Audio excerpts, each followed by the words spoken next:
Bismillahirrahmanirrahim. Pada hari ini kita memasuki kuliah mengenai listening skills atau keterampilan mendengarkan. Baik, saya dosen mata kuliah konseling Andayani SIP MSW.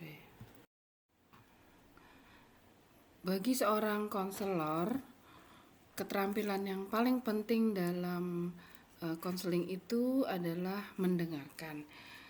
Karena memang tugas dari seorang konselor adalah menggali masalah dari klien. Karena menggali masalah berarti konselor harus lebih banyak mendengarkan, bukan berbicara. Hal ini berbeda dengan profesi lain, misalnya penceramah, di mana kalau penceramah mereka lebih utama adalah pastinya keterampilan berbicara. Nah, bagi konseling atau bagi konselor justru yang utama adalah bagaimana agar konselor itu bisa mampu untuk mendengarkan klien. Nah, mendengarkan bagi sebagian orang mungkin dianggap aktivitas yang pasif gitu ya, aktivitas yang sudah given, tidak perlu kita pelajari. Ini merupakan anggapan yang tidak tepat karena keterampilan konseling itu sesuatu yang harus dipelajari, tidak serta-merta kita miliki karena kita sudah biasa mendengar atau karena kita memiliki telinga, maka itu merupakan sebuah kegiatan yang otomatis kita pahami. Tetapi bagi seorang konselor, mendengarkan adalah aktivitas yang sebenarnya itu aktif. Jadi aktivitas mendengarkan dan mencerna informasi seperti itu. Bisa dikatakan itu adalah kegiatan yang berawal dari jendela seorang konselor, yaitu telinga atau pendengaran konselor. Kita ingin menuju kepada dunia klien.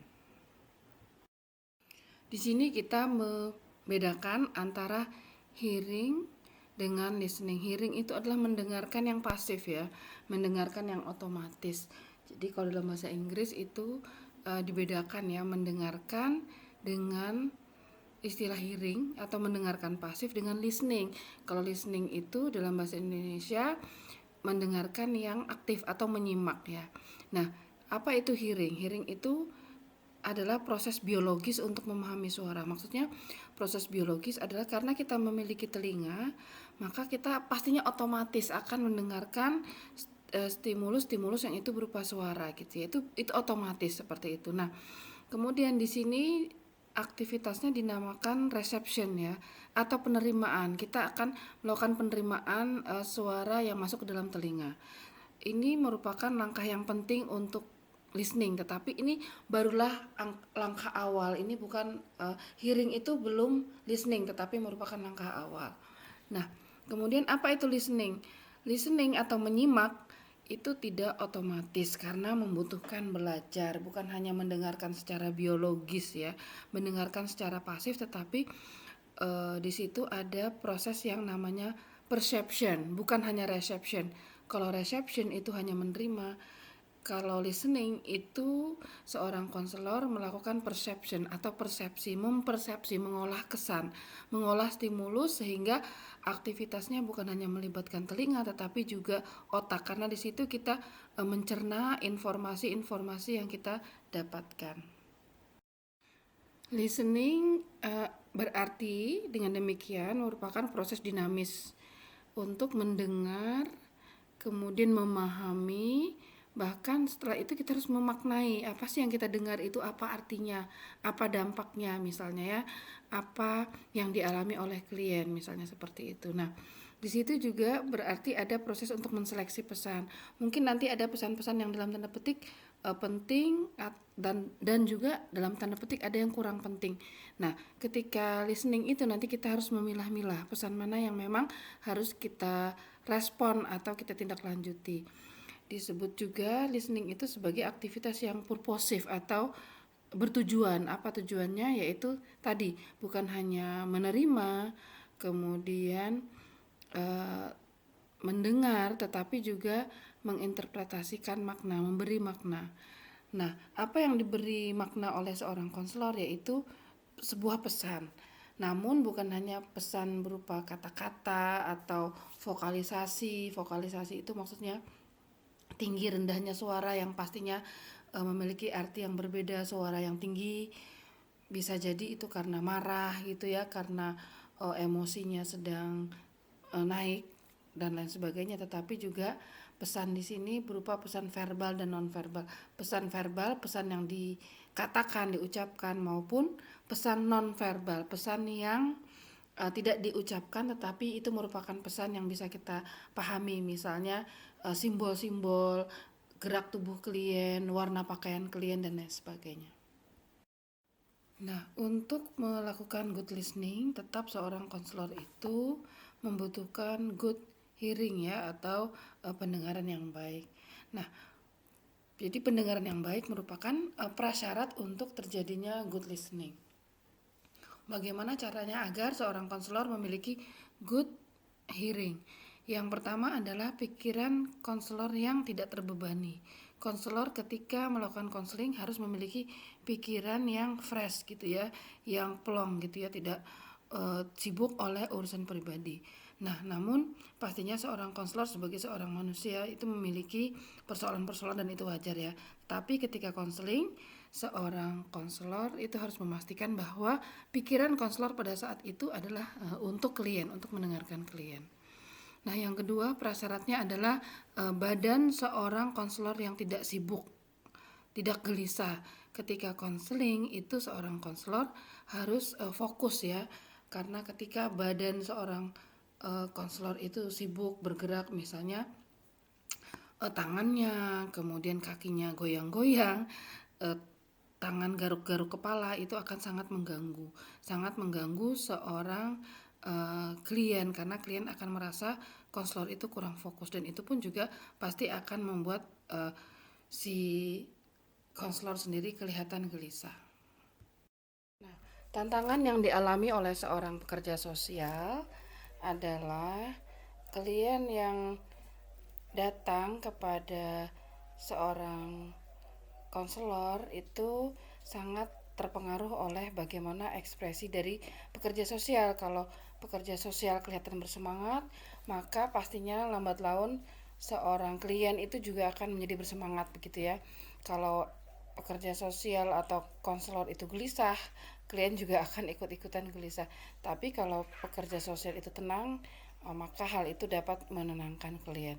Namun di sisi lain, klien yang pertama kali datang paling tidak itu seringkali merupakan klien yang memiliki suara yang kurang menarik gitu ya. Namanya juga klien. Nah, mereka bukan seorang konselor yang memang dilatih untuk bisa berbicara gitu ya secara nyaman atau secara enak. Nah, suara klien itu seringkali tidak jelas, kemudian tidak menarik, monoton, repetitif, diulang-ulang ya. Tapi ya klien memang seperti itu karena mereka memang orang yang tidak termotivasi atau orang yang memiliki masalah. Nah, jadi di satu sisi uh, pekerja sosial itu, apapun yang dilakukan pekerja sosial dapat mempengaruhi klien, sehingga pekerja sosial harus kelihatan profesional, nyaman gitu ya. Tapi di sisi lain suara klien itu sendiri bukan suara yang nyaman, bukan sesuatu yang menarik. Nah, disinilah memang peran seorang pekerja sosial, keterampilan mendengarkan dan menampilkan dirinya itu sangat penting. Nah, menurut Schulman, seorang pakar konseling, mendefinisikan bahwa pendengar yang baik itu memiliki tiga ciri. Nah, yang pertama mata yang besar, yang kedua kuping yang juga besar, tetapi mulut yang kecil. Kenapa? Karena mata yang besar itu adalah mata yang ingin tahu. Coba teman-teman semua ingat kalau teman-teman surprise gitu ya mendengar sebuah informasi atau ingin kepo gitu ya, itu pasti otomatis mata kita tuh membesar, apa ya, kenapa, dan lain sebagainya. Jadi ketika emosi kita itu mengalami kenaikan, entah itu karena marah, entah karena bersemangat, antusias, ingin tahu, itu mata kita membesar. Dan seorang konselor harus seperti itu, harus selalu bersemangat dan ingin tahu dengan apa yang diceritakan oleh klien. Yang kedua, kuping besar. Kenapa kuping besar? Kuping besar itu maksudnya seorang konselor harus memiliki pendengaran yang baik dan siap untuk mendengarkan klien. Jadi kupingnya itu harus besar, harus maksimal gitu ya. Kemudian yang ketiga mulut kecil. Nah, karena mendengar itu berarti mulutnya harus tidak banyak berbicara. Karena kalau kita banyak berbicara, klien yang mendengarkan kita, nanti terbalik ya. Kita yang menjadi klien, kemudian klien yang menjadi konselor, tidak boleh seperti itu. Baik, ada dua model listening. Social listening atau everyday listening dengan counseling listening. Untuk social listening atau mendengarkan keseharian ya, mendengarkan sosial ya, itu lebih banyak hearing ya, atau kita tidak perlu untuk listening, tidak perlu untuk menyimak, kita cukup untuk pasif gitu aja, mendengarkan pasif. Nah, karena apa? Karena manusia itu cenderung repetitif ya, cenderung tidak relevan. Coba diingat-ingat lagi kalau teman-teman itu punya teman satu kos atau teman satu kelas, seringkali mereka itu mengulang sebuah topik pembicaraan, misalnya tentang dosen tertentu, saking tidak sukanya atau saking sukanya, atau juga mungkin punya uh, apa, teman kita punya pacar gitu ya, atau punya gebetan gitu. Nah, mereka akan cenderung untuk bercerita tentang teman yang dia sukai itu terus menerus gitu ya. Jadi manusia itu cenderung untuk repetitif, untuk mengulang-ulang topik pembicaraan, dan seringkali juga lawan bicara kita itu dalam konteks social listening itu tidak relevan. Maksudnya menceritakan sesuatu yang dalam tanda petik kurang penting ya, kurang relevan. Nah, kemudian kita juga sudah mengenal lawan bicara kita ya dalam konteks sehari-hari. Jadi kita tak paham namanya siapa, orang tuanya siapa, misalnya gitu, asalnya dari mana, hobinya dan lain sebagainya. Sehingga ketika kita kurang konsentrasi itu tidak masalah. Nah, nanti ini berbeda dengan ketika kita menghadapi klien. Kalau menghadapi klien, kita belum tahu nama klien siapa, asal dari mana, sekolahnya di mana, latar belakangnya apa, sehingga ketika kita kurang konsentrasi dan ketinggalan sebuah informasi itu fatal ya. Dan apalagi kalau kita sering, maaf bu, bisa diulangi, dan itu kita ulangi terus menerus ya. Ketika kalian ngomong ada informasi informasi yang missing, kemudian kita minta klien itu mengulangi. Nah, kalau itu terjadi satu kali itu masih wajar, tapi kalau itu sering, nah itu merupakan sesuatu yang tidak baik seperti itu. Dalam counseling listening seperti yang saya sebutkan tadi, kita belum mengenal klien kita ya, sehingga ketika satu informasi saja yang kita missing dari apa yang disebutkan klien itu akan mengakibatkan komunikasi itu kurang nyaman dan klien menganggap kita merupakan konselor yang tidak, atau kurang fokus atau kurang perhatian. Nah, sehingga dalam counseling listening itu seorang konselor penting untuk merasa nyaman ya, untuk siap mendengarkan apapun yang diceritakan klien, dan seorang konselor itu harus fokus, konsentrasi terhadap apapun yang diceritakan klien sampai kepada hal-hal yang sangat mendetail. Faktanya, sebagai seorang manusia, konselor itu memang seringkali tidak menyimak setiap yang didengarkan ya. Atau maksud saya, kita secara umum itu tidak akan, atau tidak tidak terbiasa untuk menyimak setiap yang kita dengar. Dan manusia itu seringkali selektif gitu ya. Maksudnya gini, kalau kita suka dengan seseorang, entah itu teman, entah itu dosen, entah itu tokoh di televisi, maka kita akan mau mendengarkan ya. Misalnya ada talk show gitu ya, kemudian itu diisi oleh seorang pembicara yang kita suka, kita sepaham, kita memiliki sebuah ideologi yang sama gitu ya, sebuah gagasan yang sama, maka kita akan terus mendengarkan. Sebaliknya, ketika kita melihat atau mendengar sebuah program televisi di mana tokoh yang berbicara itu yang tidak kita sukai, pasti kita akan langsung mematikan program itu atau meninggalkan uh, acara itu ya, tidak akan mendengarkannya. Nah, itulah kenapa mendengarkan itu sebenarnya aktivitas yang selektif ya. Kita hanya ingin mendengarkan sesuatu yang ingin kita dengar. Kita lebih suka dipuji, itu kita akan senang gitu ya. Tapi kalau ada orang yang seringkali membuli kita, pasti kita akan menghindari. Di situ dikatakan manusia itu selektif. Nah, di sisi lain juga mendengarkan itu membutuhkan pengetahuan. Maksudnya, kita tidak bisa mendengarkan semua hal. Sesuatu yang mampu kita dengar hanyalah sesuatu yang kita pahami. Misalnya ya, teman-teman mendengar sebuah percakapan dalam bahasa Inggris atau bahasa asing yang teman-teman tidak paham atau tidak familiar. Pastinya walaupun mendengar juga teman-teman tidak paham. Nah, itulah maka mendengar itu membutuhkan pengetahuan. Disitulah berarti nanti seorang konselor itu harus banyak memahami berbagai macam pengetahuan, khususnya mengenai ilmu-ilmu psikologi atau ilmu-ilmu sosial, karena problem klien itu terkait dengan uh, problem psikologi dan problem sosial. Kemudian yang terakhir faktanya adalah semakin pekerja sosial atau konselor itu mengetahui problem sosial atau konseling yang saya sebutkan tadi, maka dia akan semakin efektif mendengarkan. Misalnya ya, tiba-tiba klien itu berbicara mengenai physical distancing, mengenai coronavirus, nah dan lain sebagainya. Ketika konselor itu memahami konsep-konsep yang menjadi trending gitu ya, misalnya menjadi problem sosial, maka ketika klien itu bicara dia akan bisa paham seperti itu. Strategi mendengarkan atau bagaimana cara kita sebagai konselor itu mampu untuk mendengarkan klien ya, atau keterampilan apa yang menjadi bagian dari mendengarkan yang baik. Yang pertama, eye contact. Seorang konselor itu harus memiliki kontak mata yang terus menerus. Yang kedua, kualitas vokal yang baik. Yang ketiga, kemampuan untuk verbal tracking atau mengikuti cerita klien. Yang keempat adalah body language atau gerakan tubuh yang atentif. Itu maksudnya gerakan tubuh yang penuh perhatian ya.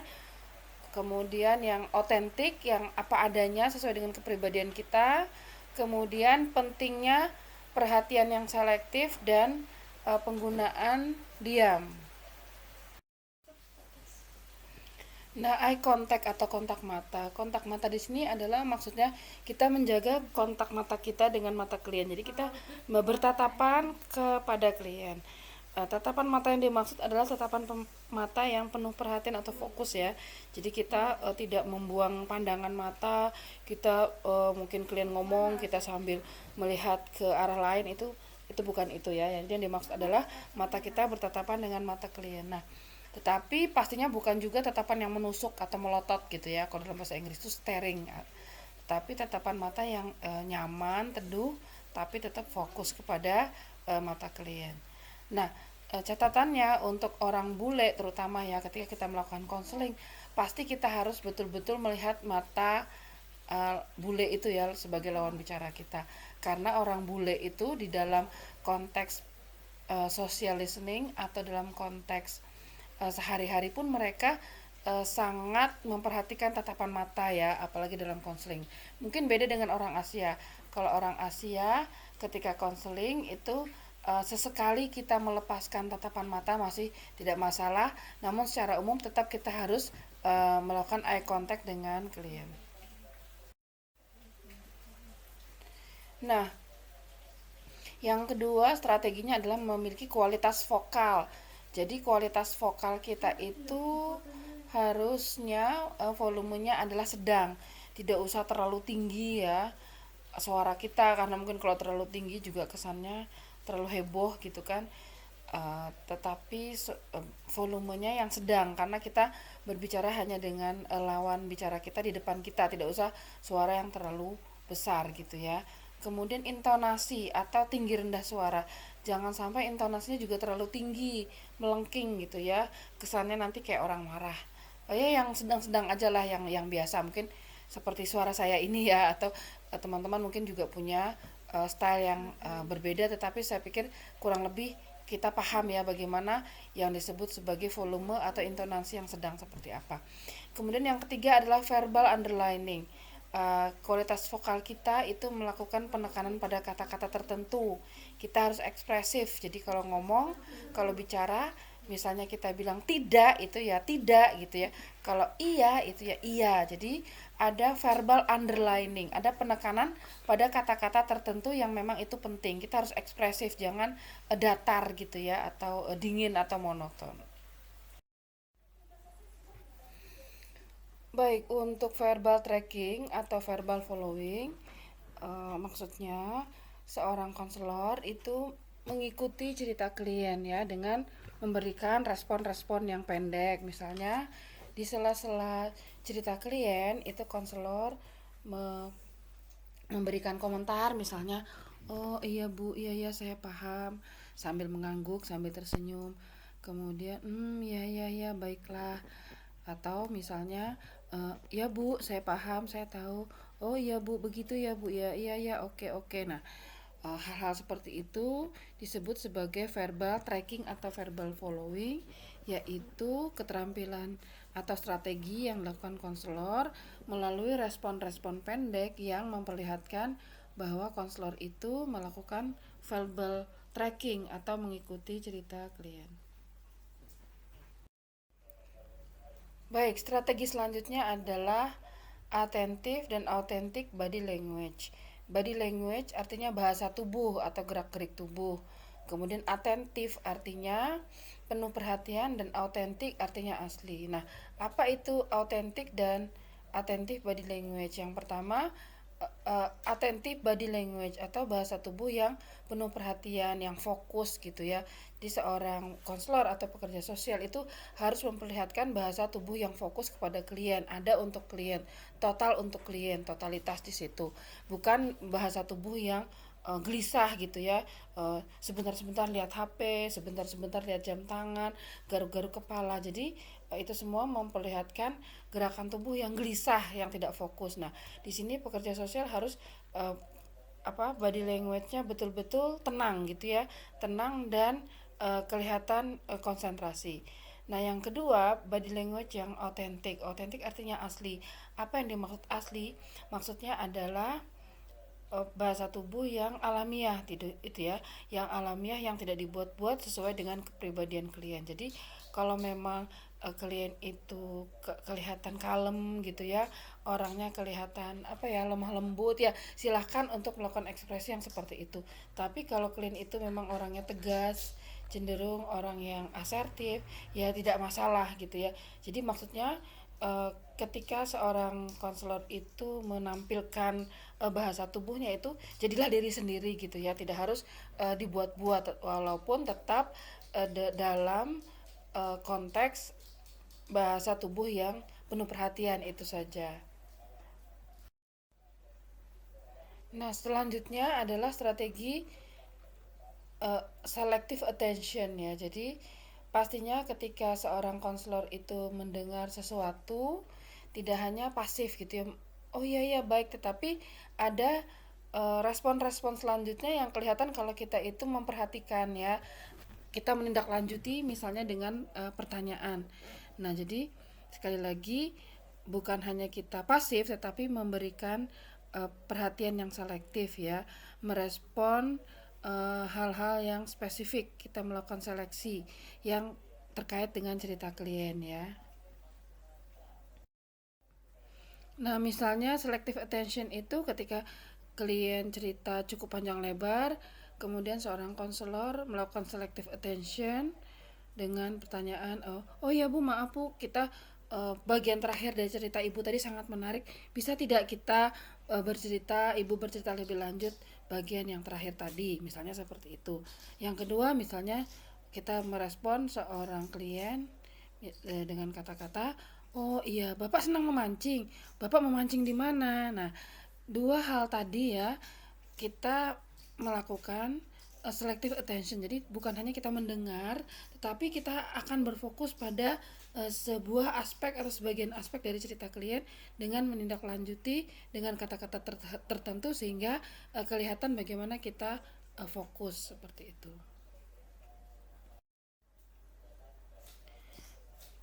Nah, yang terakhir adalah penggunaan diam. Seorang konselor tidak harus berbicara terus-menerus ya, dalam arti ketika merespon cerita klien. Tetapi juga seorang konselor penting untuk diam. Ada sekali waktu pada sebuah fase, pada sebuah titik, seorang konselor itu diperkenankan untuk diam. Atau di sisi lain, seorang konselor memperkenankan seorang klien itu untuk diam gitu ya. Jadi prinsipnya walaupun kita mendengarkan klien, kita melakukan active listening, bukan berarti klien itu harus cerita, kita dorong, ayo Bu cerita terus, ayo Bu cerita. Bukan gitu ya. Ketika klien itu terlihat diam, berilah kesempatan kepada klien untuk diam, karena hal itu merupakan sesuatu yang juga penting ya, penting bagi klien. Jadi di sisi lain seorang konselor juga penting untuk diam tadi, karena konselor harus dapat mencerna cerita klien ya. Ketika klien bicara itu kadangkala kita juga tidak harus langsung respon ya. Kita mungkin perlu diam untuk berusaha mencerna apa sih yang dimaksud klien gitu ya. Nah, di sisi lain seperti yang saya katakan tadi, kita juga memberi kesempatan klien itu untuk diam gitu ya.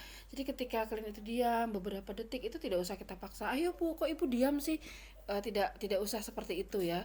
Tapi seorang konselor memberikan ruang kepada klien untuk menghela nafas atau istirahat, karena pastinya dengan cerita yang sangat berat, sesuatu yang mungkin traumatik, aib dan sebagainya, seorang klien itu tidak gampang untuk menceritakan secara lancar gitu ya.